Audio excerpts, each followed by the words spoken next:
இன்று முஸ்லிம்களில் பலர் எண்ணிக்கொண்டிருப்பதை போல தொழுகை மட்டும் சொர்க்கத்திற்கு அழைத்து செல்லும் ஒரு செயல் கிடையாது. ஜகாத்தை ஒருவர் கொடுப்பதால் மட்டும் அவர் சொர்க்கம் நுழைந்து விடுவார் என்பது கிடையாது. ஹஜ்ஜை ஒருவர் செய்வதால் மட்டும் அவர் சொர்க்கம் நுழைந்து விடுவார் என்று கிடையாது.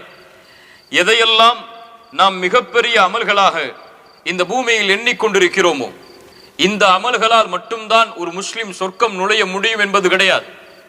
அல்லாஹ் ரப்புல் ஆலமீன் இந்த பூமியுடைய இந்த இஸ்லாமிய ஷரியத்துடைய அமைப்பை இரண்டாக அல்லாஹ் பிரிக்கிறான். ஒன்று தனக்கு அல்லாஹ் ரப்புல் ஆலமீன் அல்லாஹ்விற்கு செய்யக்கூடிய கடமைகள் என்று. இரண்டாவது அல்லாஹ் பிரிக்கிறான் படைப்புகளுக்கு நாம் செய்ய வேண்டிய கடமைகள். ஒரு மனிதன் இந்த இரண்டு கடமையிலும் சீரானால்தான் அவனுடைய பாதை சொர்க்கத்தை நோக்கி அழைத்து செல்லப்படும் என்பதுதான் இந்த இஹ்சானுடைய வகுப்பில் நாம் படித்த பாடம். அல்லாஹ்வுடைய தூதர் ஸல்லல்லாஹு அலைஹி வஸல்லம் அவர்களிடத்திலே ஒரு நபித்தோழர் கேட்கிறார், அல்லாஹ்வுடைய தூதரை, ஒரு பெண்மணி இருக்கிறார்கள், அந்த பெண் 5 நேர தொழுகையை நிறைவேற்றுகிறாள், ரமதானுடைய பகல் பொழுதில் நோன்பை நோக்கிறாள், அல்லாஹ்வுடைய பாதையில் தான தர்மங்களை செய்கிறாள், இரவில் நின்று வணங்குகிறாள். இப்படிப்பட்ட இபாதத்தில் ஈடுபட்டு கொண்டிருக்கக்கூடிய பெண் ஒரே ஒரு காரியம் செய்கிறாள். அந்த பெண்ணுடைய அந்த காரியத்தால் அந்த பெண்ணுடைய நிலைமை என்னவாக மாறும்?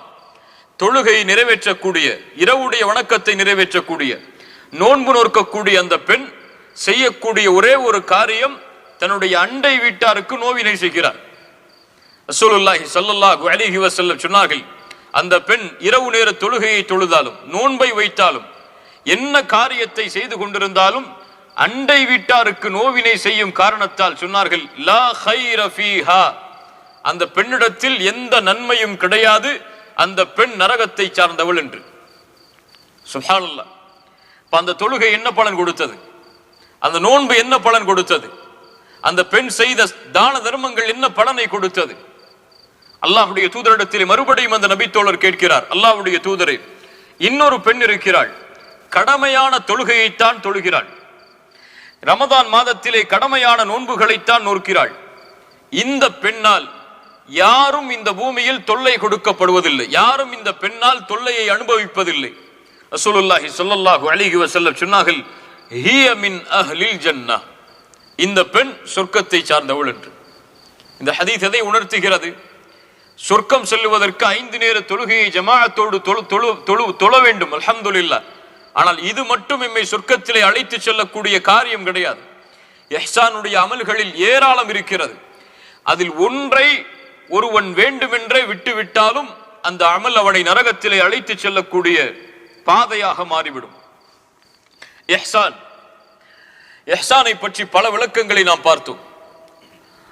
ஒரு செயலை அழகாக்குதல், முழுமையாக்குதல், எக்ஸலன்ஸ், அதை விட அழகாக அந்த செயலை யாரும் செய்ய முடியாதபடி ஒரு செயலை அலங்கரித்து செய்தல், எந்த ஒரு பிரதிபலனையும் எதிர்பார்க்காமல் ஒருவருக்கு உதவி செய்தல், இப்படி பல விளக்கங்களை இஹ்சானில் பார்த்தோம். ஆனால் பெரும்பான்மையான அறிஞர்கள் இஹ்சானுக்கு கொடுத்த ஒரு விளக்கத்தை இதுவரை நாம் பார்க்கவில்லை. அது என்ன விளக்கம்? இஹ்சான் என்பது, ஒரு மனிதன் தன் இஹ்சானுடைய குணத்தை தன்னிடத்திலே சுமந்து கொண்டிருக்கிறான் என்பதற்கு அடையாளம் என்னவென்றால், அவன் தன்னோடு இருக்கக்கூடிய சக மனிதர்களை நடத்த வேண்டும், அவர்களிடத்திலே பழக்கங்களை வைத்துக் கொள்ள வேண்டும், அவர்களிடத்திலே நடந்து கொள்வதற்கு முயற்சிக்க வேண்டும். அவன் அல்லாஹ்விடத்திலே அவனுக்கு அல்லாஹ் எப்படி நடந்து கொள்ள வேண்டும் என்று அவன் விரும்புகிறானோ அப்படி. மீண்டும் சொல்கிறேன், சக மனிதர்களோடு பழக்க வழக்கங்களை அமைத்துக் கொள்ள வேண்டும். அல்லாஹ் ரப்புல் ஆலமீன் அவனிடத்தில் எப்படி நடந்து கொள்ள வேண்டும் என்று அவன் விரும்புகிறானோ அப்படி. புரிவதற்காக, அல்லாஹ் ரப்புல் ஆலமீன் என் மீது கோபப்படுவதை நான் விரும்புவேனா? யாராவது விரும்புவோமா? விரும்ப மாட்டோம். அல்லாஹ் ரப்புல் ஆலமீன் நமக்கு தண்டனையை கொடுப்பதை நாம் விரும்புவோமா? விரும்ப மாட்டோம். இப்படி அல்லாஹ்விடத்திலிருந்து நாம் எதையெல்லாம் விரும்ப மாட்டோமோ, எதையெல்லாம் விரும்புகிறோமோ அதை மக்களுக்கு செயல்படுத்துதல், அதான் இஹ்சான். அல்லாஹ்வுடைய தூதர் ஸல்லல்லாஹு அலைஹி வஸல்லமுடைய ஹதீஸ்களை பார்த்தால் நமக்கு இது புரியும். அல்லாஹ்வுடைய தூதர் ஸல்லல்லாஹு அலைஹி வஸல்லம் சொன்னார்கள், வமன் கான ஃபி ஹாஜத்தி அஹீஹி கான அல்லாஹு ஃபி ஹாஜத்தி, யார் ஒருவன் தன் சகோதரனின் தேவையில் பங்கு கொள்கிறானோ அவனுடைய தேவையில் அல்லாஹ் பங்கு கொள்கிறான். இப்ப அல்லாஹ் என்னுடைய தேவையில் பங்கு கொள்ள வேண்டும் என்றால் நான் என்ன செய்ய வேண்டும்? என் சகோதரனுடைய தேவையில் பங்கு கொள்ள வேண்டும். ரசூலுல்லாஹி ஸல்லல்லாஹு அலைஹி வஸல்லம் சொன்னார்கள், எந்த ஒரு முஸ்லிம் தன் சகோதரனுடைய சிரமத்தை நீக்குகிறானோ அல்லாஹ் நாளை மறுமையில் அவனுடைய சிரமத்தை நீக்குகிறான். இது இஹ்சான். என்னிடத்திலே அல்லாஹ் எப்படி நடந்து கொள்ள வேண்டும் என்று நான் விரும்புகிறேனோ அப்படி நான் மக்களிடத்திலே நடந்து கொள்ளுதல். தேவையுடையவர்கள் இந்த பூமியில் பலர் இருப்பார்கள். சிலருக்கு காசுடைய தேவை இருக்கும், சிலருக்கு கண்ணீரை துடைக்கக்கூடிய தேவை இருக்கும், சிலருக்கு ஒரு தோள் தேவைப்படும், அவர் தன்னுடைய கவலையோடு தன் மீது சாய்வதற்கு. இப்படி எந்த வகையிலும் ஒரு முஸ்லிம் இன்னொரு முஸ்லிமுக்கு உதவி செய்தலை இஹ்சானாக அல்லாஹ் ரப்புல் ஆலமீன் உதவி செய்யக்கூடிய காரியமாக இந்த தீன் ஆக்குகிறது. யாரும் பிற சகோதரனுக்கு உதவி செய்வதிலிருந்து விலகவே முடியாது. இந்த தீனில் ரசூலுல்லாஹி ஸல்லல்லாஹு அலைஹி வஸல்லம் சொன்னார்கள், அழகிய ஹதீஸ், உன்சுர் அஹாக வாலிமன் அவ் மத்லூமன். உன் சகோதரன் அநீதம் செய்யப்பட்டவனாக இருந்தாலும் அநீதம் செய்பவனாக இருந்தாலும் உதவி செய். சஹாபாக்களுக்கு ஆச்சரியம், யா ரசூலல்லாஹ், அநீதம் செய்யப்பட்டவனுக்கு உதவி செய்யலாம், அவன் பலகீனமாக இருப்பான், அநீதம் செய்யப்பட்டிருப்பான், அவனுக்கு உதவி செய்யலாம், நீதியை வாங்கி கொடுக்கலாம். ஆனால் அநீதம் செய்பவனுக்கு எப்படி உதவி செய்வது?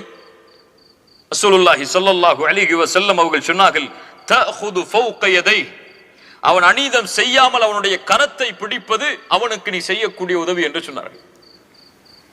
அல்லாஹு அக்பர். இன்னும் ஒரு தீன் பாருங்கள். அநீதம் செய்பவர்களை விட்டு விடுங்கள், தண்டனையை மட்டும் அவர்களுக்கு கொடுங்கள் என்று இந்த தீன் சொல்லவில்லை. என்ன சொல்லுகிறது? அநீதம் செய்யப்பட்டவனுக்கு எப்படி நீ உதவி செய்கிறாயோ அதை விட அது போலவே அநீதம் யார் செய்கிறானோ அவனை அநீதம் செய்ய விடாமல் தடுப்பதும் உன் கடமை. இஹ்சான். ரசூலுல்லாஹி ஸல்லல்லாஹு அலைஹி வஸல்லம் அவர்கள் பல ஹதீஸில் நமக்கு சொன்னார்கள், இர்ஹமு மன் ஃபில் அர்த். இந்த பூமியில் உள்ளவர்களுக்கு நீங்கள் இரக்கம் காட்டுங்கள். இர்ஹமுக்கும் மன் ஃபிஸ் ஸமா. வானத்தில் உள்ள அந்த அல்லாஹ் உங்கள் மீது இரக்கம் காட்டுவான். அல்லாஹ் இரக்கம் காட்ட வேண்டும் என்றால் நான் என்ன செய்ய வேண்டும்? பூமியில் உள்ளவர்களுக்கு ரஹ்மத் செய்ய வேண்டும். அல்லாஹ்வுடைய தூதர் சொன்னார்கள், அன்ஃபிக் உன்ஃபிக் அலைக். நீ செலவு செய்யப்படுவாய். என்ன அர்த்தம்?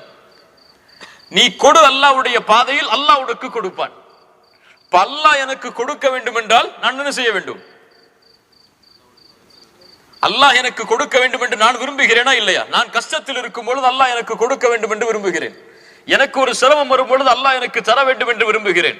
எனக்கு ஒரு கடன் இருக்கும் பொழுது அல்லாஹ் அதை தீர்க்க வேண்டும் என்று விரும்புகிறேன். நீ எப்படி அல்லாஹ் உன்னோடு நடந்து கொள்ள வேண்டும் என்று விரும்புகிறாயோ அது போன்று உன் சகோதரன் சிரமத்தில் இருந்தால் நீயும் அப்படி நடந்து கொள். அல்லாஹ்வுடைய தூதர் மேலும் சொன்னார்கள், யார் ஒரு முஸ்லிமுடைய குறையை மறைக்கிறானோ அல்லாஹ் அவனுடைய குறையை மறைப்பான். இப்ப என் குறையை அல்லாஹ் மறைக்க வேண்டும் என்றால் நான் என்ன செய்ய வேண்டும்? அப்ப இந்த தொடர்பில் இருந்து நான் விலகி வாழவே முடியாது. அல்லாஹ்வுடைய நேசம், சொர்க்கம், நரகத்தில் இருந்து பாதுகாப்பு எனக்கு வேண்டும் என்றால் பள்ளிவாசலிலேயே ஒதுங்கி இருந்தால் முடியாது. ஹஜ்ஜையும் ஜக்காத்தையும் கொடுத்து விட்டால் மட்டும் முடியாது. மனிதர்களோடு இருக்கக்கூடிய தொடர்பை அவன் அமைத்துக் கொண்டே ஆக வேண்டும். அந்த அமைத்துக் கொள்ளக்கூடிய முறையை அல்லாஹ்வுடைய தீன் நமக்கு கற்றுத் தருகிறது. அல்லாஹ்வுடைய தூதர் ஸல்லல்லாஹு அலைஹி வஸல்லம் மேலும் சொன்னார்கள், யக்ஃபிரு.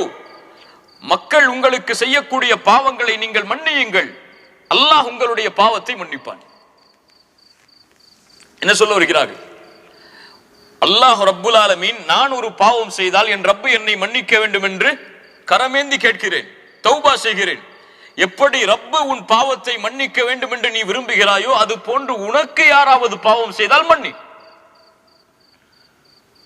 அதைத்தான் இஹ்சான். அல்லாஹ் என்னிடத்தில் எப்படி நடந்து கொள்ள வேண்டும் என்று நான் விரும்புகிறேனோ அப்படி நான் பிறரிடத்தில் நடந்து கொள்ளுதல். இது இல்லாமல் இஹ்சானை அடைய முடியாது. சுப்ஹானல்லாஹ். இன்று பாருங்கள், இந்த தன்மை யாரிடத்தில் இருக்கிறது? அல்லாஹ் ரப்புல் ஆலமீன் யாரை பார்த்து கேட்கிறான் இந்த கேள்வி? அபூபக்கர் சித்திக் ரலியல்லாஹு அன்ஹு மிஸ்தாஹ் தன்னுடைய மகளின் மீது, ஆயிஷா ரலியல்லாஹு அன்ஹா அவர்கள் மீது மிகப்பெரிய இட்டுக்கட்டப்பட்ட செய்தியை செய்கிறார்கள். மிஸ்தாஹுக்கு உதவி செய்து வந்த அபூபக்கர் சித்திக் இனிமேல் என் மகள் மீது மிஸ்தாஹ் இட்டு கட்டியதால் உதவி செய்ய மாட்டேன் என்று கூறி விலகி விடுகிறார்கள். ஒரு வார்த்தை தான். சாதாரண மனிதர்களுக்குள் நடந்த அந்த உறவு முறிவு, அல்லாஹ் ரப்புல் ஆலமீன் அந்த உறவையும் இஹ்சானோடு அமைக்க வேண்டும் என்று அல்லாஹ் விரும்புகிறான். அபூபக்கர், உன்னுடைய பாவத்தை அல்லாஹ் மன்னிப்பதை நீங்கள் விரும்புகிறீரா இல்லையா? அலா துஹிப்பூன யக்ஃபிரல்லாஹு லக்கும், உங்கள் பாவத்தை அல்லாஹ் மன்னிப்பதை அபூபக்கரை நீங்கள் விரும்பவில்லையா? அல்லாஹ் நேரடியாக கேட்கிறான். உங்களுடைய பாவத்தை அல்லாஹ் மன்னிப்பதை நீங்கள் விரும்புகிறீர்களா இல்லையா? நாம் விரும்புகிறோமா இல்லையா? இப்போ நீங்கள் பிறர் உங்களுக்கு செய்யக்கூடிய பாவத்தை மன்னியுங்கள். ஃபல்யஃபு வல்யஸ்ஃபஹு. அல்லாஹு அக்பர். எத்துணை பேர் இந்த ஹதீஸ் எல்லாம் நமக்கு தெரியும், இந்த நிகழ்வுகள் எல்லாம் நமக்கு தெரியும், இந்த ஹதீஸ் தரக்கூடிய பாடங்கள் எல்லாம் நமக்கு தெரியும். ஆனால் எத்துணை பேர் நெஞ்சில் கை வைத்து சொல்லுங்கள், என் சகோதரன் எனக்கு செய்த பாவத்தை நான் மன்னித்திருக்கிறேன் என்று. இங்கே இருக்கக்கூடிய பலர் அல்லது இது போன்ற பயான்களை கேட்கக்கூடிய பலர் எத்துணை நாட்கள் தன் சகோதரனுடன் பேசாமல் புறக்கணித்திருக்கிறார்கள்.